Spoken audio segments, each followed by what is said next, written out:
বাদশা মন ভারী করে বসে আছে। তো ভাবছে মন্ত্রী এসে কানবে খানি। তো মন্ত্রী এসে বলছে, স্যার হুজুর আঙ্গুলগুলো দেখি। ট্রেন করে দেখাইছে, বাদশার মুখটা তিতা হয়ে আছে। মন্ত্রী হাসতে হাসতে বলছে আলহামদুলিল্লাহ। ওর কলজেটা চলে গেছে বাদশা। হাজি আলহামদুলিল্লাহ। ওর আঙ্গুল কেটেছে তো বলছে আলহামদুলিল্লাহ, তা আবার হেসে হেসে বলছে। তখন বাদশা বলছে, প্রহরী মন্ত্রীকে জেলে ভরে দাও, ওকে কতল করতে হবে, তবে এখন নয়, আমি একবার সফর থেকে ঘুরে আসি, তারপরে হবে ওর বিচার। মন্ত্রীকে নিয়ে গিয়ে জেলে ভরে দিল, তালা মেরে দিল। বাদশার মন্ত্রী কারাবন্দী হয়ে গেল। এখন বাদশা একটা ঘোড়া নিয়ে আর তীর ধনুক নিয়ে জঙ্গলে ঢুকে গেল। জঙ্গলে ঢুকে গিয়ে শিকার করার জন্য রাস্তা ভুল করে যেতে যেতে যেতে যেতে নাগাল্যান্ড পৌঁছে গেল, যেখানে মানুষে মানুষ খায়, যারা রাবণের পূজা করে আর মানুষের মানুষ খায়, সেখানে বাদশা পৌঁছে গেল। আর বাদশার চেহারা দেখে ওখানকার লোকেরা জঙ্গলে শিকার করতে এসেছিল হরিণ, কিন্তু বাদশাকে দেখে বলছে এর মাংসটা বড় চিকন হবে রে।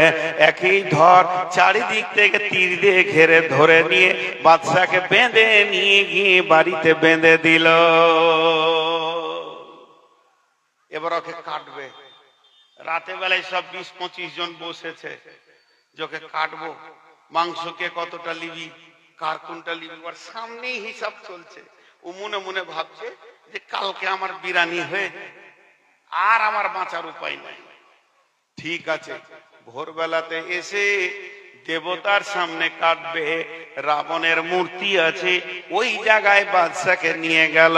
এবার কাটার আগে পেছন দিকে হাতকে বাঁধছে। যখনই বাঁধতে গেছে একটা আঙ্গুল কাটা দেখেছে।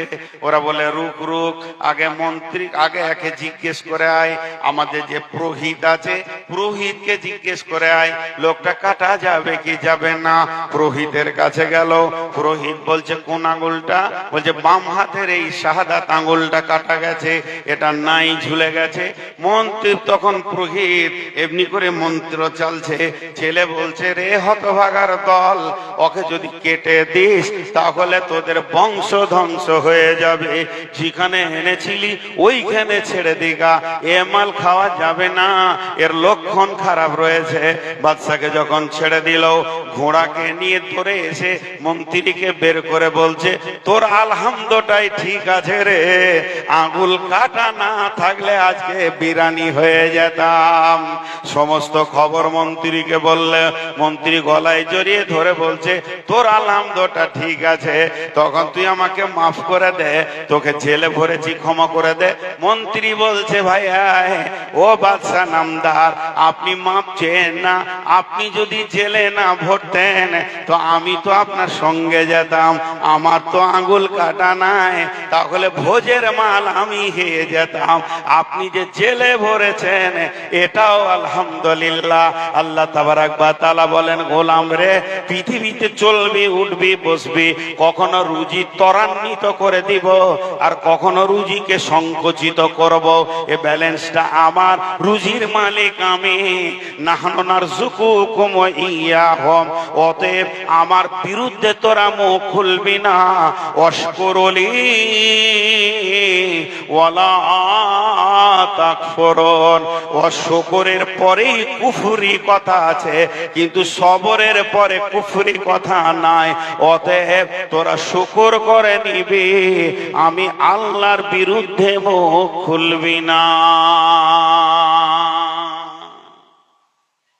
আল্লাহ বলছে তারপরেও তোদের রোগ খারাপ। আল্লাহ নিজের ক্ষমতার দিয়ে কথা বলছেন। কি বলছেন? বিসমিল্লাহির রহমানির রহিম। ওয়ালা তুহিব ওয়া তাকুলুনা তুরাসা আকলাল লাম্মা ওয়া তুহিব্বুনাল মালা হুব্বান জাম্মা কাল্লা ইযা দুক্কাতিল আরদু দাক্কান দাক্কা ওয়া জাআ রাব্বুকা ওয়াল মালাকু সাফফান সাফফা। ওয়া তাকুলুনা তুরাসা আকলাল লাম্মা। হ্যাঁ, এতিমের মালের কথা এখানেই বেশি করে বলছে না। তারপর আল্লাহ বলছেন তোরা বেশি করে মালকে মহব্বত করিস। সব থেকে মহব্বতের বিষয় কি? মাল। বিবি মহব্বতের নয়, ছেলে মহব্বতের নয়। কতজন বিবিকে মেরে দিচ্ছে শুধু কিছু টাকার জন্যে, সন্তান মেরে দিচ্ছে টাকার জন্যে। ধনী হব লাইগেশন করে নে, বাপকে লাঠি মারছে, ভাইকে লাঠি মারছে। গত কয়েকদিন আগে ফেসবুকে দেখেন সামান্য জমি নিয়ে দ্বন্দ্ব হয়ে ট্রাক্টরকে স্টার্ট করে বড় ভাই ছোট ভাইয়ের উপরে ট্রাক্টর চালিয়ে নিষ্পেষণ করে দিল। তার মানে ধরেলেন মাল এমন একটা জিনিস আমরা বেশি ভালোবাসি আর জমা করি। আর এর ব্যাপারে আল্লাহ বলেছে তোরা হুতামা নামে জাহান্নামে যাবি। ওয়াইলুল লিকুল্লি হুমাযাতিল লুমাযা আল্লাযী জামা মালাহু ওয়া আদ্দাদা ইয়াহসাবু আন্না মালাহু আখলাদা। তোদের তিনটে গুনাহ আছে আর একটা খারাপ ধারণা আছে। প্রথম গুনাহ তোরা মানুষকে সামনে সামনে অপমান করিস, পরের গুনাহ তোরা মানুষকে পেছনে কথা বলে কষ্ট দিস, 3 নম্বর গুনাহ তোরা মালকে গুনে গুনে জমা করিস। আর তোদের ধারণা খারাপ কি আমার মাল আমার চির সঙ্গী হয়ে থাকবে। অথচ নবীজি বলছেন ওয়ানানা রাদিয়াল্লাহু তাআলা আনহু قال رسول الله صلى الله عليه وسلم اتباع الميت ثلاثه فيرجعان اثنان ويبقى ما هو واحد اتباع اهله ماله عمله فيرجعان اثنان اهله ماله ويبقى ما هو واحد عمله। আল্লাহর নবী বলছেন শুনেলে মানুষ যখন কবরে যায় তার সঙ্গে তিনটে জিনিস যায়। একটা তার আহাল বংশ যায়, একটা তার মাল যায়, আর একটা তার আমল যায়। কবরে যখন ঢুকে যায় তখন তার সঙ্গে তার আমল ঢুকে যায়। আর কবর থেকে 2 জন বিদায় নিয়ে চলে আসে। আল্লাহর নবী বলছেন এই মালকে তোমরা কি মনে করছো তোমার সঙ্গী হবে? আর আল্লাহ কোরআনে বলছে আল্লাযী জামা মালাহু ওয়া আদ্দাদা ইয়াহসাবু আন্না মালাহু আখলাদা। তারা ধারণা করে আমার মাল আমার সঙ্গে থাকবে। আর সূরা ফাজরে আল্লাহ বলছেন হুব্বান জাম্মা, তারা মহব্বতের সঙ্গে জমা করে। কাল্লা ইদা দুক্কাতিল আরদু দাক্কান দাক্কা ওয়া জাআ রাব্বুকা ওয়াল মালাকু সাফফান সাফফা।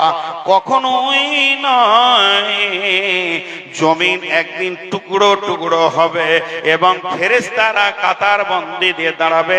আমার রব তাদেরকে নিয়ে কাতার বন্দি করে দেবেন। অতএব কখনোই নয় তোমার মাল তোমার সঙ্গী হবে না। 5 তলা বিল্ডিং এর মালিক, জি কলকাতাতে 5 তলা বিল্ডিং এর মালিক, আন্তর্জাতিক ব্যারিস্টার, খালি এমনি করে হিলে গেছে, একবার ভূমিকম্প হয়েছে তো বিল্ডিং ছেড়ে ফাঁকা মাঠে দৌড়ছে। মাল কি কাজে লাগলো? দৌড়ে হাঁপাইছে, তখন আর বিল্ডিংটা নিতে মন দিয়েছে না, 2 মিনিটে লেগে। আর যেই বন্ধ হয়ে গেল ভূমিকম্পটা, ফের ঢুকে পড়লো ওখানে, ফের মালের মহব্বত, ফের ঝাড়, ফের রং কর, ফের বাল্ব লাগা। আর 2 মিনিট আগে দৌড়েছে সুরা, ওর কি রুমের ভিতরে আছে, যখন বিজলি কারাক মারে তখন চুমকে উঠে, আর যখনই বিজলি কারাকটা বন্ধ হয়ে যায় তখনই মালের পেছনে পড়ে যায়। আমাদের চিট এমন, আমরা মালকে জড়িয়ে জড়িয়ে ধরি। কিন্তু আল্লাহ বলছেন না, যখন এরকম হিলান শুরু হবে মানুষ তখন মাল ছেড়ে দিয়ে নাফসি নাফসি করে দৌড়বে। তোমার মাল তোমার সঙ্গী হবে না। ওজি ইয়াউমাইদিন বিজাহান্নামা ইয়াউমাইদি ইয়াতাযাক্কারুল ইনসানু ওয়া আন্না লাহু যিকরা ইয়াকুলু ইয়া লাইতানি কদ্দামতু লি হায়াতি। জাহান্নামকে যখন টেনে নিয়ে আসবে 70,000 লাগাম দিয়ে, এক একটা লাগামে 70,000 করে ফেরেশতা থাকবে। তখন তারা বলবে ইয়াকুলু ইয়া লাইতানি কদ্দামতু লি হায়াতি, যতদিন বেঁচে ছিলাম কিছু মাল যদি পাঠিয়ে রাখতাম তো কাজে লাগতো। দেখেন কমিটি চিঠি দিয়েছে, কালেকশন করেন, ওদের চিঠি দেয়া ভুল, একবার অন্যায়? জি না। যতটি লোক ছিলেন কই সে লোকগুলি? আজকে এই প্যান্ডেল, এই ডেকোরেশন, এই লাইট, বক্তা, সাউন্ড, মাইক, জেনারেটর, বিশাল একটা খরচা কমিটি করেছে। একদম জান প্রেসান দিয়ে খেটে শুধু মাদ্রাসাটার জন্য। আর আপনারা যদি চলে গিয়ে এই সব জিলেপির দোকানেই সময় কাটিয়ে দেন, তাহলে মাদ্রাসার মধ্যখান থেকে মার খাবে ভাই আমার। এরই জন্যই ওনারা ইশারা করছে, লোক চলে যাচ্ছে কিছু দেন। আমি খালি একটা জিনিস দেখতে চাইছি, আর কয়েকটা আয়াত আছে, ওই আয়াতগুলো তর্জমা করব, ওই আয়াতগুলো তর্জমা করব, ওই আয়াতগুলো তর্জমা করব। আমি নূর মোহাম্মদ বলছি, ইনশাআল্লাহ আপনারা যদি বসে থাকেন আমি আয়াতগুলো তর্জমা করব।